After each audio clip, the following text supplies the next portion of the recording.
And now the Assembly will hear an address by His Excellency Nikol Pashinyan, Prime Minister of the Republic of Armenia.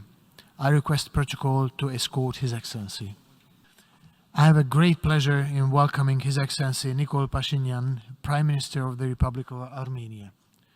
I invite him to address the Assembly.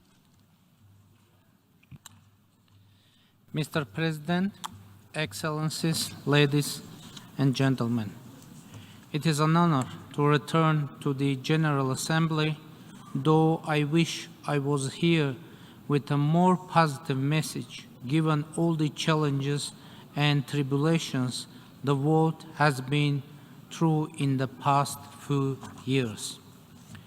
But my statement will focus on the latest Azerbaijani unprovoked aggression against the sovereign territory of the Republic of Armenia and its overall impact on the stability in the South Caucasus.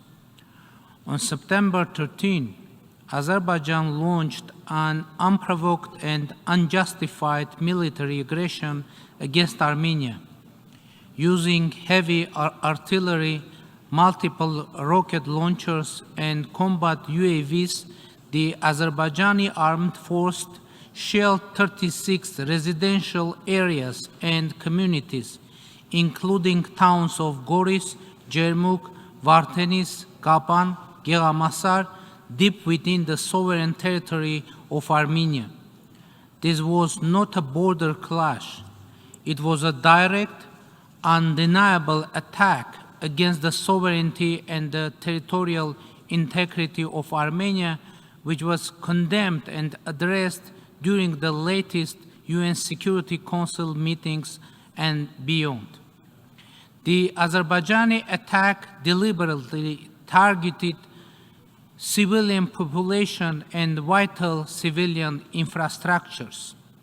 Jermuk is one of the main health, tourism, and resort places of Armenia, and now, as a result of Azerbaijani aggression, all the hotels, resort and health centers of Jermuk are closed. All the residents of this town are displaced.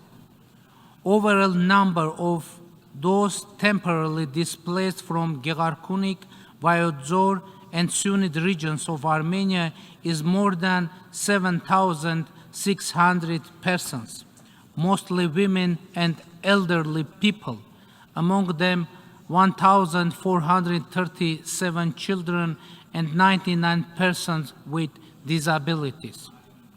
Around 192 houses, 3 hotels, 2 schools, 1 medical facility partially or completely destroyed, 7 electrical infrastructures, 5 water infrastructures, 3 gas pipelines, 1 bridge were damaged, 2 ambulances, 4 private cars were shelled.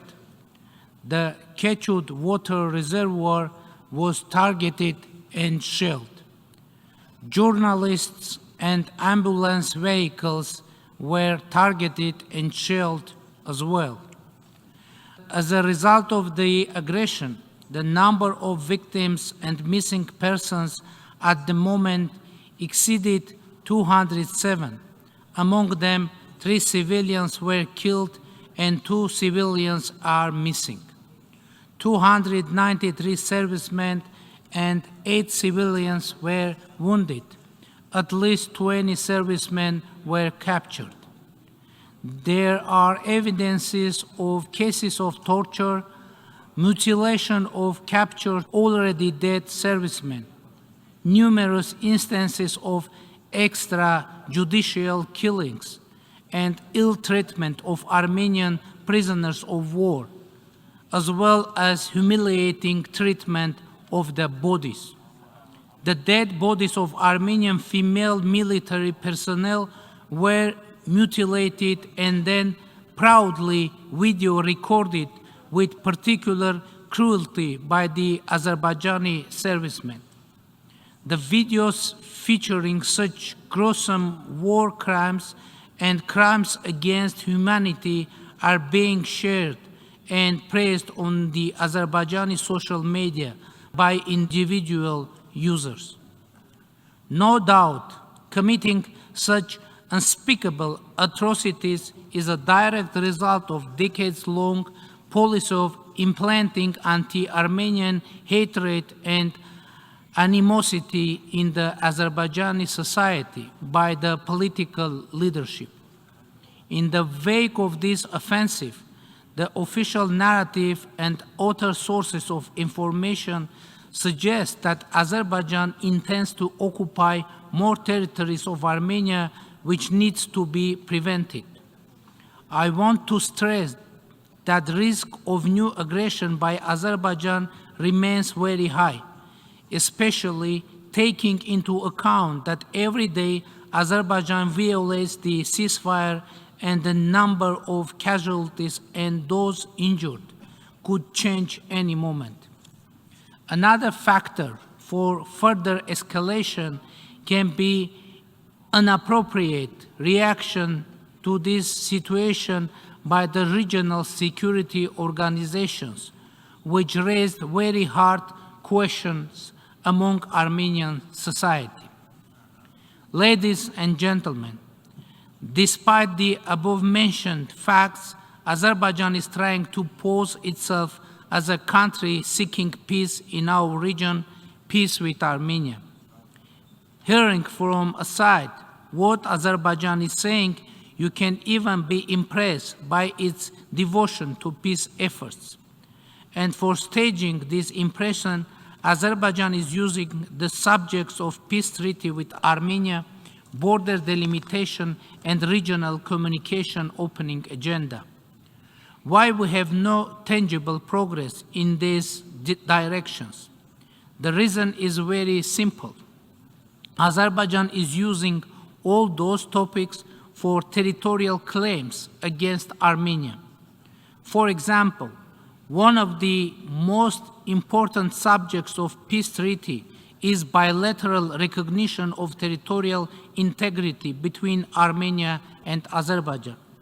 We have already declared that we are ready to do so, but Azerbaijan hasn't done it so far.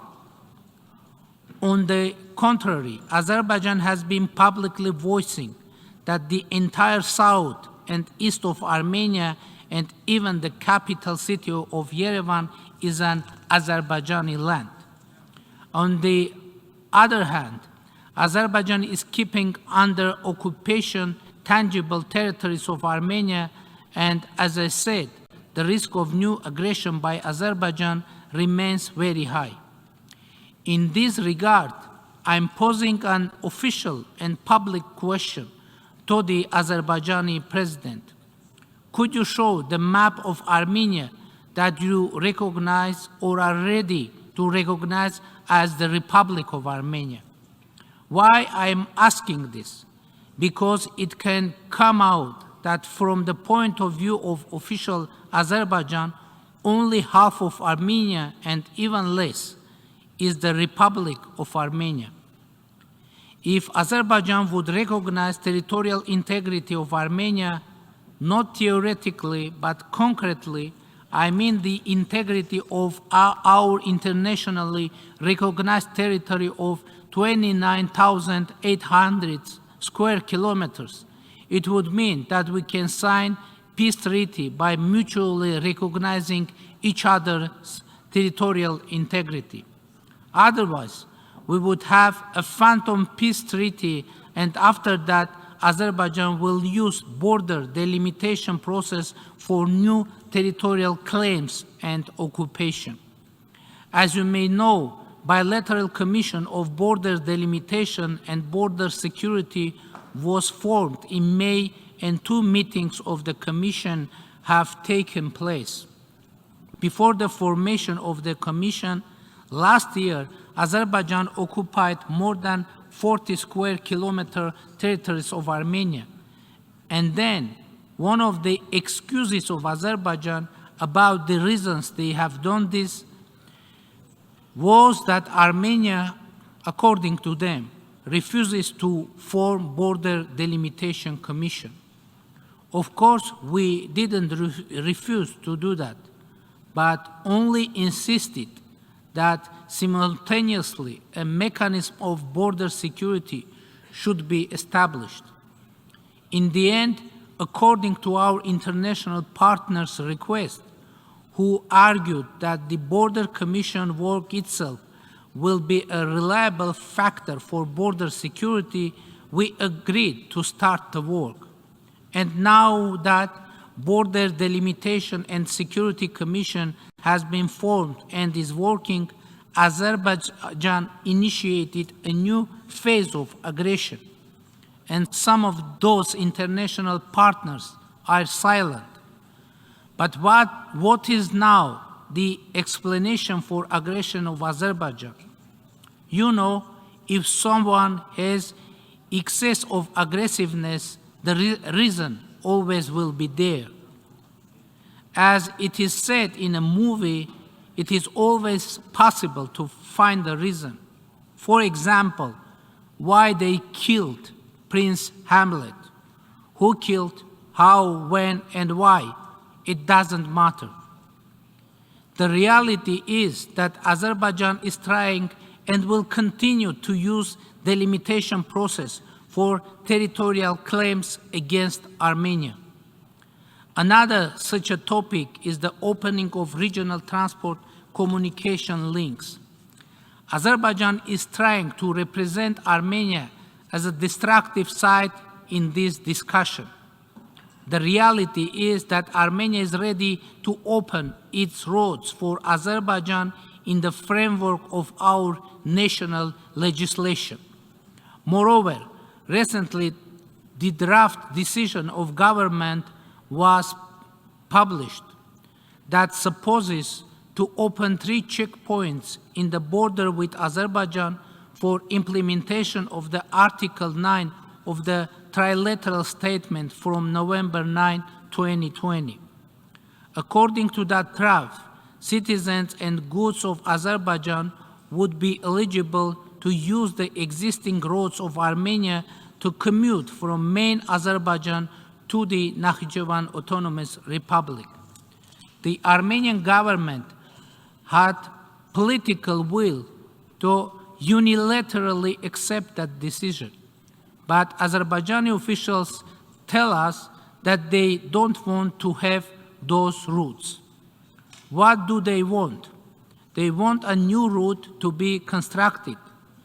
It is also acceptable for Armenia, but according to the 9th article of the trilateral statement from November 9, 2020, a new route can be constructed with the consent of the sides. Armenia is ready to construct such a route which would operate according to the legislation and within sovereign control of the Republic of Armenia. So what is the point of Azerbaijani claims? Azerbaijan is hinting that Armenia has to provide an extraterritorial corridor, and according to them, the 9th article of the trilateral statement from November 9, 2020 is supposed to do that. The trilateral statement is a public document, and in the 9th article, there is nothing about corridor, extraterritoriality, etc. So what is the purpose of Azerbaijan? To create a new crisis as a pretext for a new aggression against Armenia and for a new territorial claim. We have shared packages of proposals with Azerbaijan on the topic of opening communications, and if Azerbaijan accepts that those routes must operate according to national legislations, we can decide on this very quickly. By the way, the trilateral statements from November 9, 2020 and January 11, 2021 imply that not only Armenia should provide roads to Azerbaijan, but Azerbaijan should provide roads to Armenia too, and we haven't received anything so far. As for the corridor wording, it is very important to note that in the trilateral statement from November 9, only one corridor is mentioned, and it is the Lachin corridor for Nagorno-Karabakh. Ladies and gentlemen, one of the crucial factors of regional stability is the comprehensive settlement of Nagorno-Karabakh conflict, where the rights and the security of the Armenians living in Nagorno-Karabakh will be addressed and guaranteed. Latest aggression is happening while the humanitarian consequences of the 2020 war in Nagorno-Karabakh have not been addressed yet. The post-war rehabilitation of Nagorno-Karabakh, the psychosocial issues of the displaced population, the repatriation of Armenian prisoners of war, and the preservation of cultural and religious heritage remain on the agenda of our government.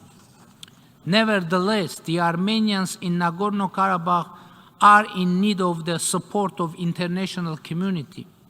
We call to support the secure and unhindered access of UN humanitarian agencies to Nagorno-Karabakh in order to assess the human rights situation and ensure protection of cultural heritage on the ground. We think that the Office of the UN High Commissioner for Refugees and the independent fact-finding mission of UNESCO should have access to the Nagorno-Karabakh conflict zone. Unfortunately, Azerbaijan has been blocking both missions by making artificial political preconditions, essentially blocking the access of an independent fact-finding mission in Nagorno-Karabakh. It is also reprehensible that Azerbaijan stalls the repatriation of Armenian prisoners of war, inter alia subjecting them to artificial trials in gross violation of international humanitarian law, its own commitments, and contrary to the calls of the international community.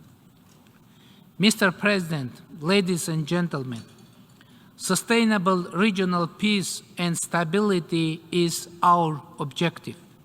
Last year, through democratic snap elections, our people strongly supported the peace agenda of the government and reconfirmed the commitment of Armenia to pursue the democratic path. It is very important to state that the target of Azerbaijani attacks isn't only the independence, sovereignty, and territorial integrity of Armenia, but democracy of Armenia too. Despite the expectation of some forces, Armenia stayed democratic after devastating war of 2020, using the tool of free, fair, and democratic elections as a way out from internal political crisis. International community unanimously recognized and praised this fact. The Armenian democracy is struggling in an atmosphere when Azerbaijan is using force every day to impose its plans unilaterally to bring to the end the Armenian statehood, independence, and democracy. But I'm here to announce that we are determined to defend our democracy, independence, sovereignty, and territorial integrity by all means. I want to underscore that diplomatic solutions are an absolute priority for us, and the full engagement and support of international community is crucial. In this regard, I would like to mention that the international observation mission to the Armenia-Azerbaijan bordering areas would be an important factor for regional stability. Undeniably, in the interests of regional stability and in accordance with norms and principles of international law, Azerbaijani military forces must be withdrawn from the sovereign territory of Republic of Armenia.